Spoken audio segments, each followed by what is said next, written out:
Hello दोस्तों, निधि coaching centre में आज पुनः आपका स्वागत है। और आपने जो पिछली वीडियो है 10th क्लास मैथ में त्रिभुज जो चैप्टर है उसकी जो एक्सरसाइज 6.1 और उसका जो परिचय है त्रिभुज और उसमें जो थ्योरम है 6.2 एक्सरसाइज के लिए समरूपता प्रमेय, वो आपने पिछली वीडियो में देखी थी।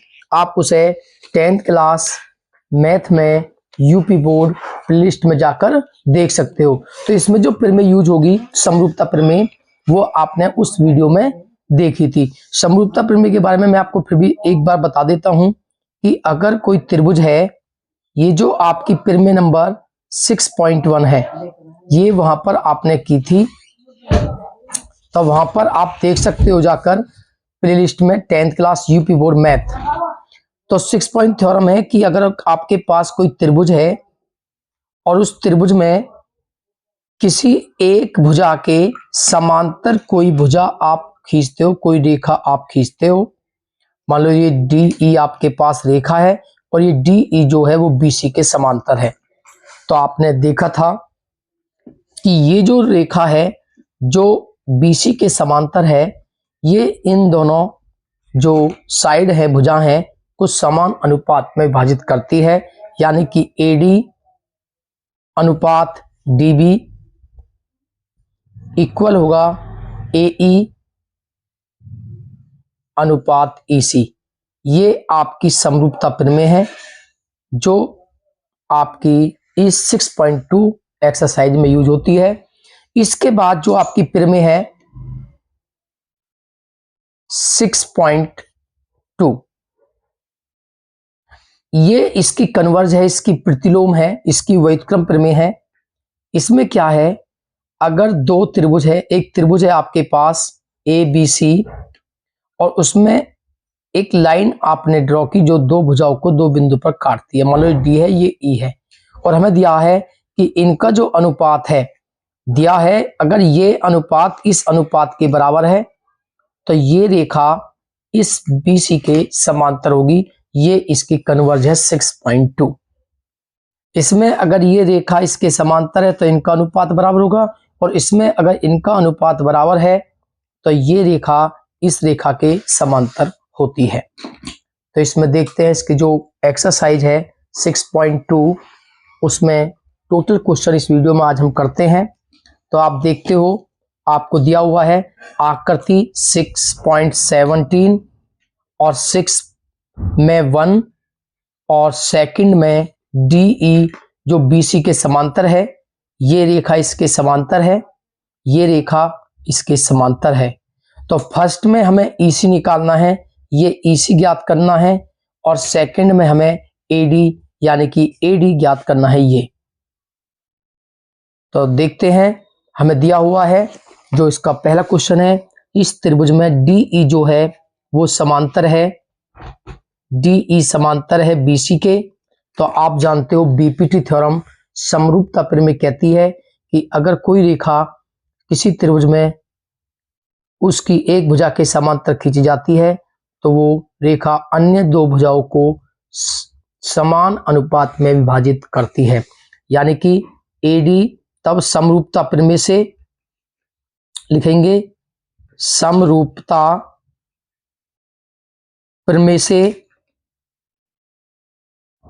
और समरूपता प्रमेय से यूज करेंगे तो AD अपॉन DB इक्वल होगा आपका AE अपॉन EC। तो जो AD है उसकी वैल्यू आपके पास है 1.5, जो DB है वो वैल्यू आपके पास 3, जो AE है वो वैल्यू आपके पास 1, और EC आपको इसमें फाइंड करनी है।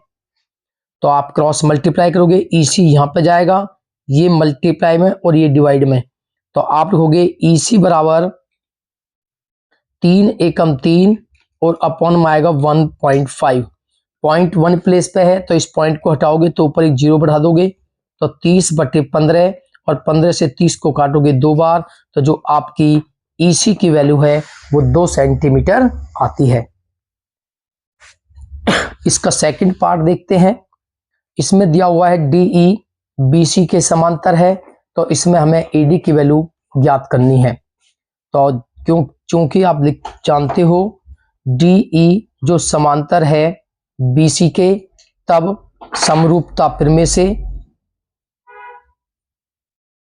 और समरूपता प्रमेय से आप जानते हो कि इसका अनुपात इसके अनुपात के बराबर होगा, यानी कि AD अपॉन DB इक्वल होगा AE अपॉन EC। तो AD की वैल्यू आपको इसमें फाइंड करनी है, ज्ञात करनी है, और DB की वैल्यू आपके पास 7.2 है, AE की वैल्यू आपके पास 1.8 और अपॉन EC की वैल्यू है 5.4। ये मल्टीप्लाई में जाएंगे नंबर, तो AD इक्वल 7.2 इंटू 1.8 अपॉन 5.4, तो इक्वल टू पॉइंट से ये पॉइंट आपका कैंसल, तो 72 इंटू 1.8 अपॉन 54। अब आप जो है AD इक्वल टू सोल्व करोगे तो आपके पास निकल के आता है यहां पर 72 इंटू 18 और अपॉन में आप 18 में जो 8 के बाद पॉइंट है इसे हटाओगे तो नीचे आपका 10 आएगा, और इन्हें कैंसिल करोगे 18 तिया 54, और 3 से 72 को आप काटोगे तो 3 दूनी 6 और 3 चौक 12 और बटे में 10, तो ये आएगा 2.4 सेंटीमीटर जो है वो आपके AD की वैल्यू है। एक क्वेश्चन नंबर फर्स्ट कंप्लीट हुआ। देखते हैं question number second. Second question में हमें दिया हुआ है यदि किसी त्रिभुज PQR, एक त्रिभुज है आपके पास PQR, ये एक त्रिभुज है आपके पास PQR, किसी त्रिभुज PQR की भुजा PQ, ये PQ, और PR, ये PR पर बिंदु E और F है, तो ये दो बिंदु हैं E और F, ये दो बिंदु इस पर हैं। निम्नलिखित में से प्रत्येक स्थिति के लिए बताइए क्या EF, ये जो EF है ये QR के समांतर है या नहीं, ये हमें बताना है कि EF QR के समांतर है या नहीं। तो उसके लिए यदि आपका इस साइड्स का रेशो इस साइड के रेशो के इक्वल आ जाता है तो ये भुजा इसके समांतर होगी, जो आपकी थ्योरम है 6.2 के अनुसार। तो आप देखते हो जो फर्स्ट क्वेश्चन है इसका फर्स्ट पार्ट है, उसमें आपको दिया हुआ है जो PE की वैल्यू है वो 3.9 सेंटीमीटर है, जो EQ की वैल्यू है आपके पास वो 3 सेंटीमीटर है, जो PF की वैल्यू है आपके पास वो 3.6 सेंटीमीटर है, और जो FR की वैल्यू आपके पास है वो 2.4 सेंटीमीटर है। तो सबसे पहले आप PE और EQ का रेशो निकालोगे, अनुपात निकालोगे, तो PE अपॉन EQ बराबर PE की वैल्यू आपके पास 3.9 और EQ की जो वैल्यू है आपके पास 3, तो पॉइंट के नीचे एक जीरो आएगी, तो 39/30 और 3 से काटोगे तो 3 एकम 3, 3 या 9/10, ये आपकी इस भुजा का रेशो है। अब आप PF अपॉन FR निकालोगे, तो PF upon FR equal to PF की वैल्यू आपके पास है 3.6 और FR की वैल्यू है 2.4। पॉइंट से पॉइंट कैंसल और 12 से 36 कटेगा, 12 या 36 और 12 दूनी 24।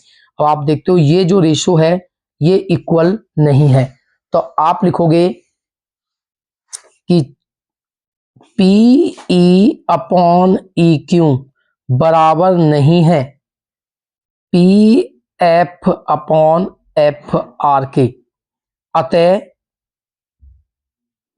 अतः EF समांतर नहीं है, EF समांतर नहीं है क्यू आर के। तो ये आपका आंसर है कि जो ई एफ है वो आपकी क्यू आर के समांतर नहीं है, क्योंकि इनका रेशो इक्वल नहीं है।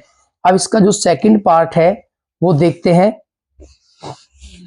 सेकंड पार्ट में हमें दिया, जो सेकंड पार्ट है उसमें आपको दिया हुआ है कि पीई 4 सेंटीमीटर है, जो पीई की वैल्यू है वो 4 सेंटीमीटर है, जो क्यू ई की वैल्यू है, ई क्यू की वैल्यू है वो 4.5 सेंटीमीटर है, जो पी एफ की वैल्यू है वो आपकी 8 सेंटीमीटर है, और जो आप आर एफ की वैल्यू है वो आपकी 9 सेंटीमीटर है। तो इसे सोल्व करते हैं। तो सबसे पहले आप पीई अपॉन ई क्यू निकालोगे। तो PE upon E Q equal PE की वैल्यू 4 और अपॉन ई क्यू की वैल्यू 4.5। तो पॉइंट हटाओगे ऊपर 0, तो 40/45। 5 से काटोगे 5 × 40 और 5 × 45। ये आपका इस भुजा का अनुपात है। अब आप P F upon F R निकालोगे। तो P F upon F R equal to, जो पी एफ की वैल्यू है वो 8 है और एफ आर की वैल्यू 9 है। तो आप देखते हो दोनों का जो अनुपात है 8/9 8/9 है। तो लिखोगे चूंकि P E upon E Q बराबर है P F upon F are के, इनका अनुपात बराबर है, अतः जो ई एफ है क्यू आर के समांतर है।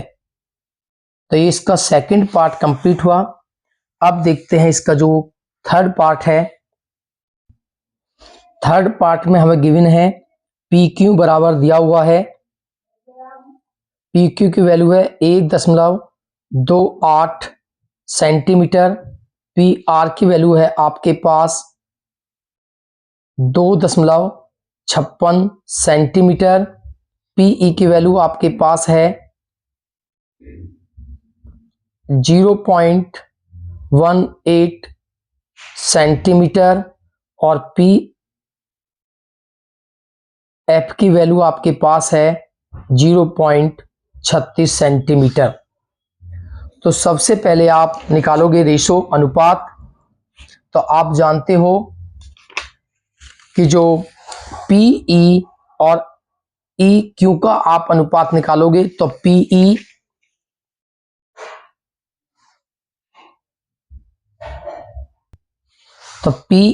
क्यू, तो पीई अपॉन ई क्यू, तो जो पीई की वैल्यू है वो आपके पास है 0.18 और ई क्यू की वैल्यू जो आपके पास है, तो आप देखते हो जो पीई अपॉन ई क्यू है इसमें आपका ई क्यू नहीं दिया हुआ है। तो आप जो है P E upon P Q निकालोगे इसमें, क्योंकि पी क्यू इसमें दिया हुआ है।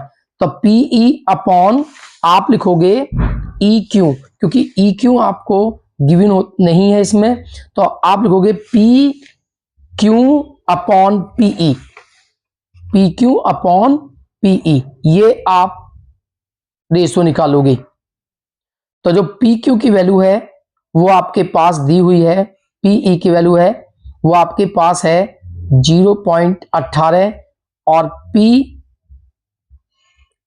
जो आपका क्यू है ये पी क्यू है अपॉन में, और पी क्यू की वैल्यू है 1.28। तो पॉइंट से पॉइंट कैंसिल, 18/128 इसे सोल्व करेंगे। तो सोल्व करने के बाद 2 से काटोगे 2 × 18 और 2 छिक का 12 2 चौक 8। अब आप निकालोगे इसी प्रकार आपने निकाला PE upon P Q, PE upon P Q. तो अब आप निकालोगे P F upon P R, P F upon P R. तो पी एफ की वैल्यू आपके पास है 0.36 और पी आर की वैल्यू है 2.56, तो पॉइंट से पॉइंट कैंसिल, 36 अपॉन 256। आप इन्हें कैंसिल करोगे, 4 से काटोगे तो 4 नीम 36 और 4 से काटोगे 4 चिंग 24 और 1 4 चौक 16। तो दोनों का जो अनुपात है वो बराबर है। तो आप लिखोगे चूंकि P E upon P Q बराबर है P F upon P are के,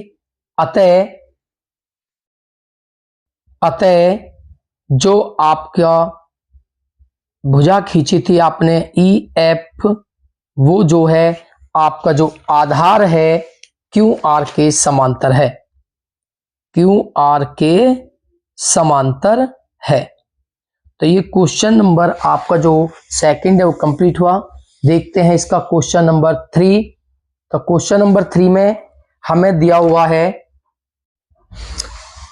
आकृति दी हुई है आपके पास 6.18, ये आकृति आपके पास है। तो आपके पास ये आकृति है, बहुत इजी क्वेश्चन होते हैं इस टाइप के।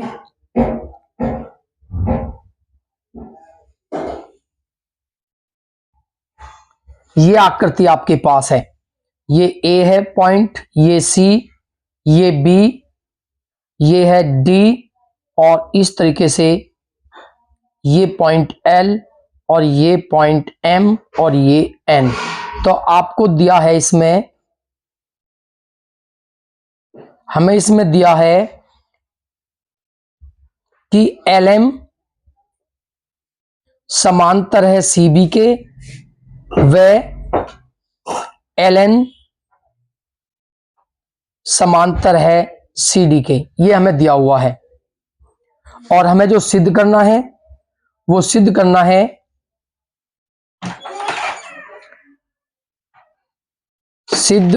है कि जो A M upon A B है वो इक्वल है A N upon A D. तो हम जानते हैं, हमें दिया हुआ है कि इसमें जो आपकी ए एल एन है वो सी बी के समांतर है। तो एल एम आपकी ये है, ये भुजा इस बी सी के समांतर है, तो आप त्रिभुज ए बी सी को लोगे। तो इसकी उत्पत्ति करते हैं। पहले आपको लेना है त्रिभुज ए बी सी। तो त्रिभुज ए बी सी में हमें दिया हुआ है कि जो एम एल है वो समांतर है बी सी के, ये हमें दिया है, गिवन है, ये दिया है। तो जब ये रेखा इसके समांतर है इस त्रिभुज में, तो इसका अनुपात इसके अनुपात के बराबर होगा, किसके? समरूपता प्रमेय से। तब आपका जो A M upon M B का जो अनुपात है वो A L upon L C के बराबर होगा, इक्वेशन फर्स्ट, समरूपता प्रमेय से। इसमें हमने समरूपता प्रमेय लगाई क्योंकि ये भुजा इसके समांतर है, तो ये इक्वेशन फर्स्ट बनी। इसी प्रकार आप देखते हो हमें दिया हुआ है एल एन जो है वो सी डी के समांतर है इस त्रिभुज में, तो हमें दिया हुआ है, तो हम देते हैं त्रिभुज ए सी डी। इसमें हमें गिवन है एल एन समांतर है आपके सी डी के, ये भी हमें दिया है। और जब ये भुजा इसके समांतर है इस त्रिभुज में, तो इसका अनुपात इसके अनुपात के बराबर होगा। तो A N upon N D equal होगा आपका A L upon L C, equation second. इसमें भी हमने समरूपता प्रमेय का यूज किया है, समरूपता प्रमेय से। तो आप देखते हो जो आपकी समीकरण 1 है और समीकरण 2 है, दोनों की राइट हैंड साइड इक्वल है। तो आप लिखोगे समीकरण 1 व 2 से। तो दोनों समीकरणों में जो राइट हैंड साइड है वो इक्वल है, तो लेफ्ट साइड भी इक्वल होगी। तो इसलिए A M upon M B आपके इक्वल होगी A N upon N D, ये इसके इक्वल होगी। तो अब ये आपका जो प्रूव करना है उसमें अपॉन में एम बी नहीं है, टोटल ए बी साइड है, तो आप इसको कन्वर्ट उल्टी कर दो, तो आप लिखोगे M B upon A M equal, ये आपका है एन डी, तो इसे लिखोगे N D upon A N. इसमें दोनों साइड 1 प्लस करोगे तो दोनों ओर एक जोड़ने पर, तो दोनों साइड आप 1 प्लस करोगे तो M B upon A M plus 1, और राइट साइड भी N D upon A N में आप प्लस 1 करोगे। इसमें आप एलसीएम लोगे तो एलसीएम आपका निकल के आता है, इसमें एलसीएम आपका है ए एम, और यहां पर जो ए एम एलसीएम लेने के बाद M B plus A M बराबर, यहां पर आपका एलसीएम है ए एन, तो आपको हो जाएगा N D plus A N. तो आप देखते हो M B plus A M, जो M B plus A M है आपका, ये आपका एम बी है और ये एन है, तो M B plus A M आपका ए बी के इक्वल है, तो हम इसके प्लेस पर लिखेंगे A B upon A M. इसी प्रकार N D plus A N, आप देखते हो N D plus A N equal है ए डी के, और अपॉन में आपका है ए एन, इन्हें उल्टा कर दोगे तो A M upon A B equal A N upon A D, यही हमें प्रूव करना था। तो ये आपका क्वेश्चन नंबर जो 3 है वो कंप्लीट हुआ। देखते हैं क्वेश्चन नंबर 4। तो क्वेश्चन नंबर 4 में दिया है आकृति, आपके पास ये आकृति दी हुई है जो यहां पर बनी हुई है, इसमें दिया हुआ है आपको, इसमें हमें दिया है कि जो DE है, DE है वो समांतर है AC के, व DF जो है वो समांतर है AE के, ये हमें गिवन है और आपको सिद्ध करना है। इसमें जो सिद्ध करना है वो सिद्ध करना है BF अपॉन FE जो है वो इक्वल है BE अपॉन EC के। तो देखते हैं, हमें इसमें जो दिया हुआ है, ये आपके पास एक त्रिभुज है और इस त्रिभुज में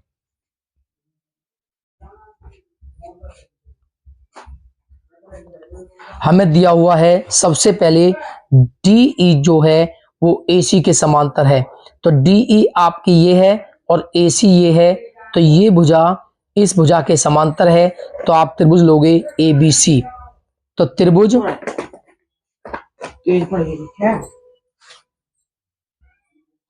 ABC में, इस त्रिभुज ABC में हमें दिया हुआ है कि जो DE है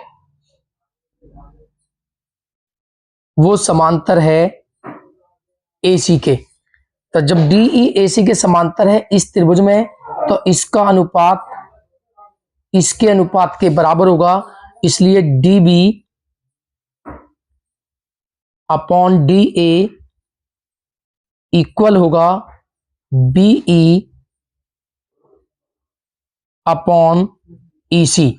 तो ये आपके पास समीकरण फर्स्ट बनती है। इसके बाद हमें दिया हुआ है DF AE के समांतर है, तो DF जो है वो AE के समांतर है, तो आप त्रिभुज लोगे ABE।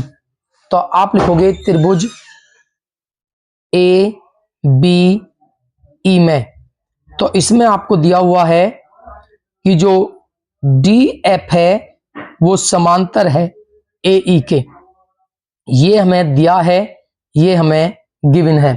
तो जब ये रेखा इसके समांतर है तो इसका अनुपात इसके अनुपात के बराबर होगा, इसलिए B D upon D A बराबर होगी B F upon F E. Equation second, इसमें भी हमारी समरूपता प्रमेय लगी है, समरूपता प्रमेय से, और इसमें भी हमारी समरूपता प्रमेय लगी है, समरूपता प्रमेय से। तो अब आप देखते हो दोनों जो समीकरण है फर्स्ट और सेकंड, दोनों की जो लेफ्ट हैंड साइड है वो इक्वल है, तो लिखोगे समीकरण 1 व 2 से। तो दोनों समीकरणों की जो लेफ्ट हैंड साइड इक्वल है तो राइट भी इक्वल होंगी, तो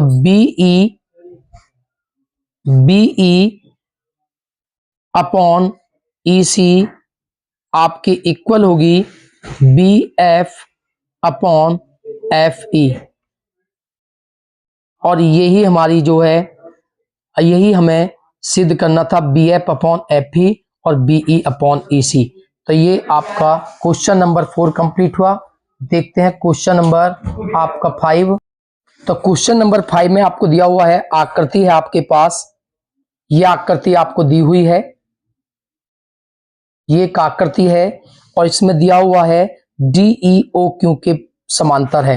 जो डीई है ये ओ क्यू के समांतर है, और जो आपका डी एफ है वो ओ आर के समांतर है, जो डी एफ है वो इस ओ आर के समांतर है। तो सिद्ध करना है ई एफ क्यू आर के समांतर होगा, ये हमें इसमें सिद्ध करना है। तो देखते हैं, सबसे पहले आपको दिया हुआ है कि जो डीई है वो ओ क्यू के समांतर है, ये आपको दिया हुआ है, तो आप त्रिभुज लोगे पी ओ क्यू। तो त्रिभुज पी ओ क्यू में हमें दिया हुआ है कि जो डीई है वो समांतर है ओ क्यू के, ये हमें इसमें दिया है, ये इसमें दिया है। तो जब ये रेखा इसके समांतर है इस त्रिभुज में, तो इसका अनुपात इसके अनुपात के बराबर होगा, तो P D upon D O equal होगा पीई अपॉन ई क्यू। समीकरण 1, इसमें हमने लगाई समरूपता प्रमेय से, समरूपता प्रमेय से। अब दूसरा हमें दिया हुआ है डी एफ ओ आर के समांतर है, तो डी एफ जो है वो आपका डी एफ इस ओ आर के समांतर है, तो आप त्रिभुज लोगे पी ओ आर। तो त्रिभुज पी ओ आर में हमें दिया है कि जो डी एफ है वो समांतर है ओ आर के, ये हमें दिया है। तो जब ये रेखा इस रेखा के समांतर होगा तो इसका अनुपात इसके अनुपात के बराबर होगा, तो P D upon D O equal होगा P F upon F R. Equation second, इसमें भी हमने समरूपता प्रमेय का यूज किया,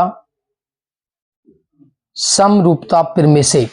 तो अब आप देखते हो जो समीकरण 1 और 2 हैं दोनों की लेफ्ट हैंड साइड इक्वल है, तो राइट साइड भी आपकी इक्वल होंगी। तो लिखोगे समीकरण 1 व 2 से। तो समीकरण 1 और 2 में पीई अपॉन ई क्यू बराबर है P F upon F are.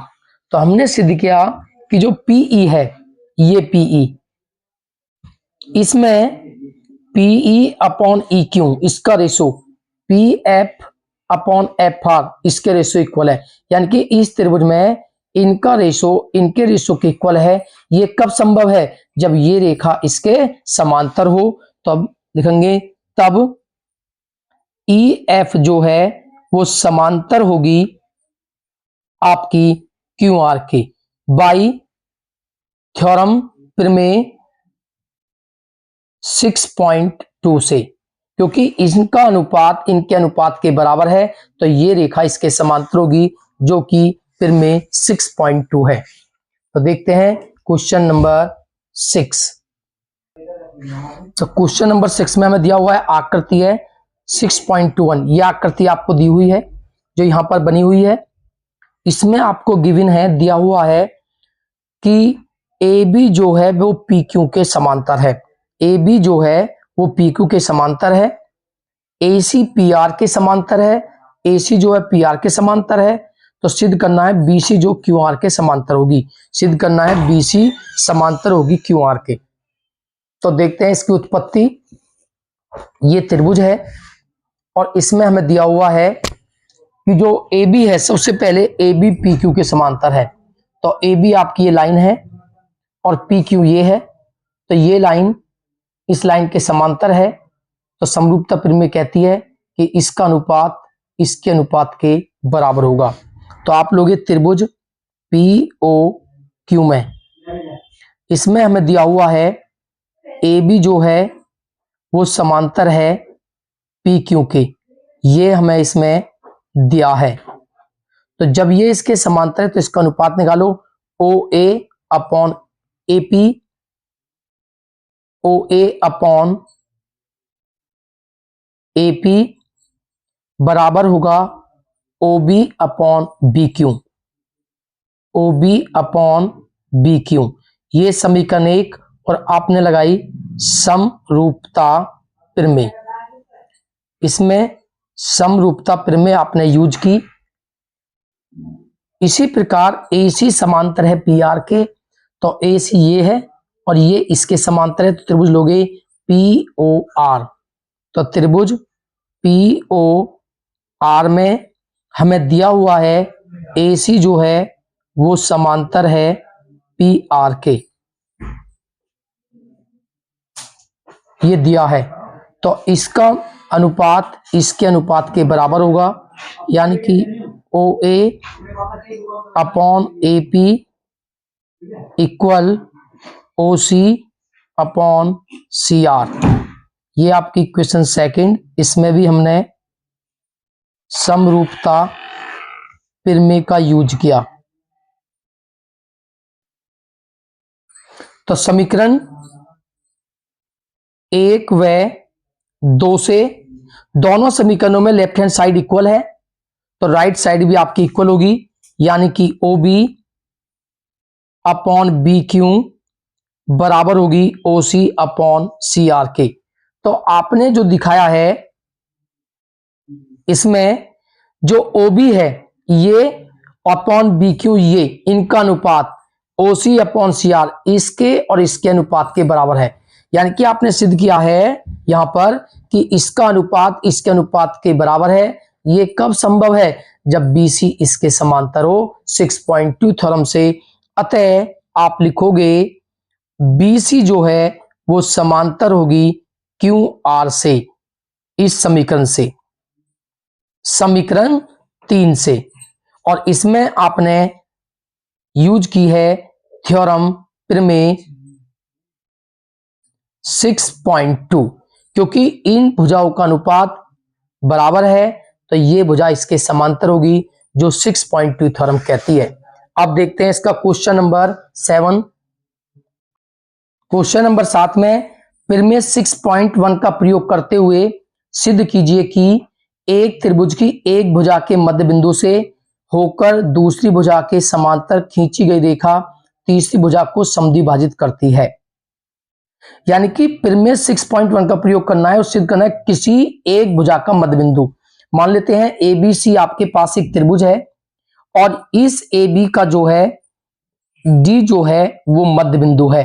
यानी कि हमें जो दिया है वो दिया है कि डी जो है ए बी का मध्य बिंदु है, मिड पॉइंट है,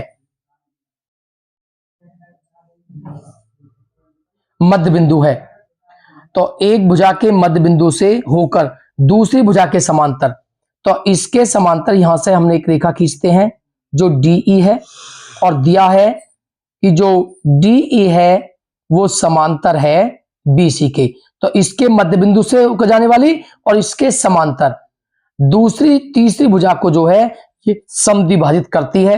यानी कि हमें दिखाना है कि जो तीसरी भुजा है, जो हमें सिद्ध करना है,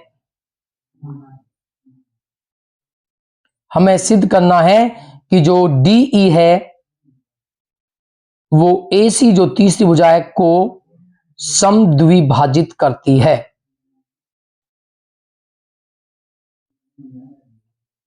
समद्विभाजित करती है, ये हमें सिद्ध करना है। अतः जो E है, AE और EC जो है वो बराबर होने चाहिए, तभी जो DE इसको समद्विभाजित करेगी। तो देखते हैं इसका आंसर। आपको दिया हुआ है, उत्पत्ति कैसे करोगे आप इसकी। आपको दिया हुआ है कि जो D है वो AB का मध्य बिंदु है। ये हमें दिया हुआ है D AB का मध्य बिंदु है। तब जब ये मध्य बिंदु है तो AD बराबर DB के होगा आपका, AD बराबर आपका होगा DB। ये आपके इक्वल होंगे। और ये भी दिया हुआ है कि जो DE है वो समांतर है BC के। ये भी हमें दिया है, ये हमें दिया हुआ है। तो जब ये भुजा इसके समांतर है तो समरूपता प्रमेय कहती है कि इनका जो अनुपात होगा वो इसके अनुपात के बराबर होगा। तब आपका AD अपॉन DB आपका इक्वल होगा AE अपॉन EC, समरूपता प्रमेय से। अब आप जानते हो AD DB के बराबर है इस समीकरण 1 से, तो यहां पर AD के प्लेस पर आप DB रखोगे, अपॉन में भी DB है, इक्वल AE अपॉन EC। तो DB से DB कैंसिल, तो आपका बचता है 1 और 1 इक्वल होता है AE अपॉन EC। तो इसमें EC की 1 में मल्टीप्लाई करोगे तो EC बराबर AE। तो आपने सिद्ध किया कि जो EC है वो AE के बराबर है। यानी कि EC जो है वो AE के बराबर है। ये तभी संभव है जब E AC का मध्य बिंदु है। यानी कि अतः E AC का मध्य बिंदु है। और जब E AC का मध्य बिंदु है तो उस कंडीशन में आप जानते हो कि जो DE है वो AC को समद्विभाजित करता है। ये आपको लिखना है। तो क्वेश्चन नंबर 7 आपका जो कंप्लीट हुआ। देखते हैं क्वेश्चन नंबर 8। तो क्वेश्चन नंबर 8 में दिया हुआ प्रमेय 6.2 का प्रयोग करते हुए सिद्ध कीजिए एक त्रिभुज की किन्हीं दो भुजाओं के मध्य बिंदु। मान लेते हैं इस त्रिभुज में ये D और E इन दोनों भुजाओं के मध्य बिंदु है। तो हमें दिया हुआ है कि D व E जो है AB और AC के मध्य बिंदु हैं, के समांतर के मध्य बिंदुओं से होकर दूसरी भुजा किन्हीं दो भुजाओं के मध्य बिंदुओं को मिलाने वाली रेखा तीसरी भुजा के समांतर होती है। यानी कि हमें सिद्ध करना है कि इन दोनों को मध्य बिंदुओं को मिलाने वाली जो रेखा है वो इस तीसरी रेखा के समांतर है। तो D व E AB व AC के मध्य बिंदु हैं। ये हमें दिया हुआ है और सिद्ध करना है आपको, सिद्ध करना है कि ये जो रेखा आपने DE खींची है ये तीसरी रेखा BC के समांतर है। तो देखते हैं इसकी उत्पत्ति। बहुत सिंपल है, चूंकि DAB का मध्य बिंदु है, डी ए बी का मध्य बिंदु है, तब AD जो है वो बराबर होगा DB के। AD DB के बराबर होगा क्योंकि D मध्य बिंदु है। अब आप इसे अपॉन में लाओगे तो AD अपॉन DB इक्वल 1 समीकरण 1। आपको दिया हुआ है EAC का मध्य बिंदु है, EAC का मध्य बिंदु है, तब AE बराबर होगा EC के और AE अपॉन में लाओगे आप EC इक्वल 1 समीकरण 2। तो समीकरण 1 व 2 से अब आप समीकरण 1 और 2 को देखोगे तो दोनों की राइट हैंड साइड इक्वल है, तो लेफ्ट भी आपकी इक्वल होगी। तो AD अपॉन DB जो है वो बराबर होगी AE अपॉन EC। आपने क्या देखा कि इसमें इन दोनों रेखाओं का जो अनुपात है AD अपॉन DB वो इनके अनुपात के बराबर है। ये कब संभव है? जब ये रेखा इसके समांतर है, तब अतः DE जो है वो समांतर होगी BC के, और ये आपने लगाई फिर में 6.2 से कि जब दो रेखाओं इनका अनुपात बराबर है तो ये रेखा इस रेखा के समांतर होती है। थ्योरम 6.2। तो question number 8 complete. Question number 9 देखते हैं। क्वेश्चन नंबर 9 में ABCD एक समलंब चतुर्भुज है, यानी कि मान लेते हैं ये आपके पास एक समलंब चतुर्भुज है ABC और D। ये हमें दिया हुआ है कि ABCD एक समलंब चतुर्भुज है जिसके विकर्ण O पर प्रतिच्छेद करते हैं। इसके जो विकर्ण है BD और AC बिंदु O पर प्रतिच्छेद करते हैं और इस प्रकार प्रतिच्छेद करते हैं, ये हमें दिया है।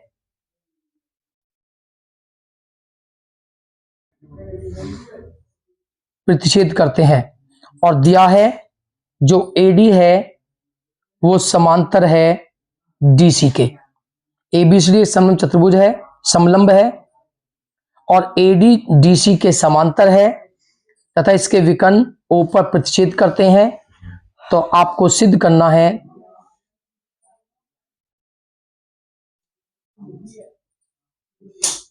हमें सिद्ध करना है AO upon BO equal CO upon DO। ये हमें सिद्ध करना है। तो देखते हैं। सबसे पहले हमें दिया हुआ है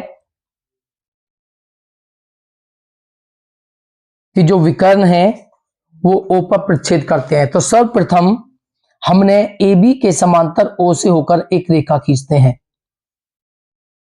इसे हम नाम देते हैं E और F। तो सर्वप्रथम O से AB के समांतर रेखा EF खींचते हैं। तो सबसे पहले हमने AB के समांतर O से होकर एक रेखा EF खींचते हैं। अब आपको किस प्रकार यह सिद्ध करना है वो ध्यान देना है। आपको क्या देखना है कि इस एक ही आधार पर एक आधार लेना है। मान लो हमने एक आधार लिया, ये इसी को ध्यान रखना है बस। आपको ये आधार लेते हैं हम, और इस आधार पर आपको दो त्रिभुज लेने हैं। इस आधार पर आपका एक त्रिभुज ये है और एक त्रिभुज ये है, यही ध्यान रखना है। एक त्रिभुज ये लेना है आपको इसी आधार पर और एक ये। तो हम लेते हैं सबसे पहले त्रिभुज DAB। तो त्रिभुज DAB में तो आप जानते हो इस त्रिभुज में EF जो है, आप जानते हो EF जो है वो समांतर है AB के, AB के। तब ई ओ भी समांतर होगी ए बी के, यानी कि समांतर रेखाओं के सभी पार्ट, सभी भाग समांतर होते हैं, इसलिए ई ओ भी ए बी के समांतर होगी। और जब ये रेखा इसके समांतर है इस त्रिभुज में, तो इसका अनुपात इसके अनुपात के बराबर होगा समरूपता प्रमेय से। तब आपका D E upon E A बराबर होगा D O upon B O के। ये समीकरण 1 आपने इसमें समरूपता प्रमेय का यूज किया, समरूपता प्रमेय से। इसी प्रकार आप लेते हो त्रिभुज ए डी सी, त्रिभुज ए डी सी में, तो इस त्रिभुज में आप जानते हो ए बी जो है वो समांतर है ई एफ के। आपकी रचना से आपने रचना की थी कि ये इसके समांतर है, तथा आपने दिया हुआ है कि ए बी जो है वो डी सी के भी समांतर है, ए बी समांतर है सी डी के, ये हमें दिया हुआ है। तो जब ये लाइन इसके समांतर है और ये इसके समांतर है, तो ये लाइन इसके भी समांतर होगी। अतः डी एफ जो है वो सी डी के भी समांतर होगी। और जब ये लाइन इसके समांतर है तो इसका पार्ट ये भी इसके समांतर होगा। तब आप लगाओगे इसमें बीपीटी थ्योरम समरूपता प्रमेय से, इसका अनुपात इसके अनुपात के बराबर होगा, यानी कि डीई अपॉन ई ए इक्वल होगा CO अपॉन AO। इन्हें आप देखोगे समीकरण नंबर 2, तो समीकरण 1 व 2 से, तो समीकरण 1 और 2 से आप देख रहे हो कि दोनों की जो लेफ्ट हैंड साइड है वो इक्वल है, तो राइट भी इक्वल होंगी। तो DO अपॉन BO इक्वल होगा CO अपॉन AO। तो आपने जो सिद्ध करना था AO अपॉन BO, तो इसको यहां पे लाओगे और ये इसके अपॉन में आएगा, तो आपको हो जाएगा AO अपॉन BO और इक्वल में CO और अपॉन में DO। यही आपको सिद्ध करना था। तो ये क्वेश्चन नंबर आपका जो 9 है वो कंप्लीट हुआ। देखते हैं question number 10, last question. Question number 10 में दिया हुआ है सम चतुर्भुज ABCD के विकर्ण। एक चतुर्भुज है आपके पास, मान लेते हैं एक चतुर्भुज है ये A B C और D, इसके विकर्ण एक दूसरे को O पर प्रतिच्छेद करते हैं और दिया है कि AO अपॉन BO बराबर CO अपॉन DO, और सिद्ध करना है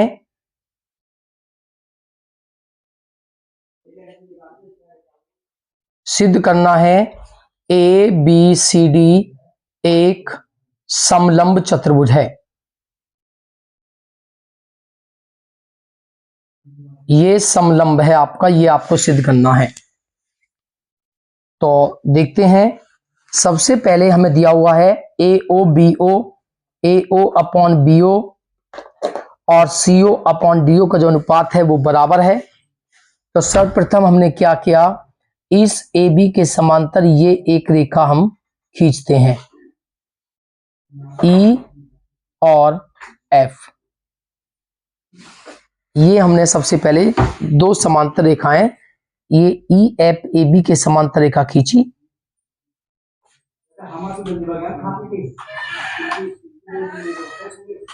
तो सर्वप्रथम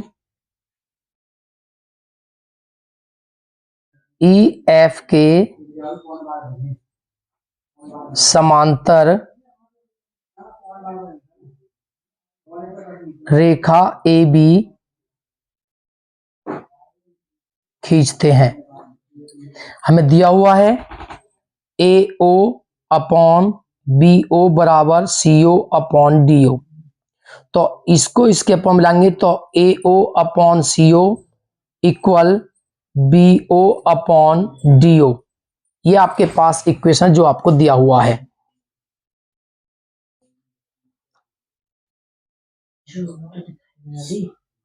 तो अब आपने रचना की थी कि EF जो है वो AB के समांतर है, तो आप DAB त्रिभुज लोगे, तो त्रिभुज DAB में इस त्रिभुज में EF जो है वो AB के समांतर है। ये रचना की है हमने, तो लिखेंगे रचना से। तो इसका जो पार्ट EO है वो भी आपका AB के समांतर होगा। क्यों?